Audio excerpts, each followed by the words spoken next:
Amália, Marina Rui Barbosa, terá a ajuda de uma bruxa para escapar do inquisidor Dom Bartolomeu, Stênio Garcia, em Deus Salve o Rei. A mocinha será presa acusada de bruxaria após plano de Catarina. O padre submeterá Amália a um julgamento e colherá depoimentos em praça pública, como informam notícias da TV. Afonso, Rômulo Estrela, tentará livrar a esposa, mas alguns impedirão que ele se aproxime. O inquisidor então aplicará um teste na jovem antes de mandá-la para o fogo.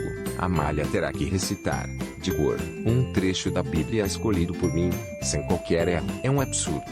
Este teste é uma fraude, feito para que Amália não tenha nenhuma chance. Criticará o soberano. É um teste escolhido por um representante de Deus.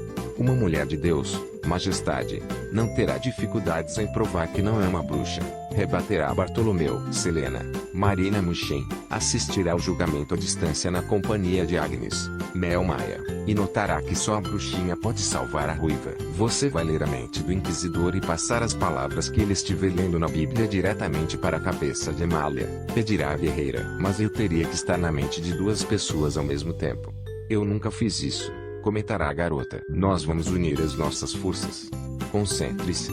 Vai dar certo, responderá a mulher. O plano dará certo, e Amália conseguirá se livrar da morte sem saber que teve ajuda de duas magas. Silvio Santos roga praga em Larissa Manoela simplifique por dentro de tudo.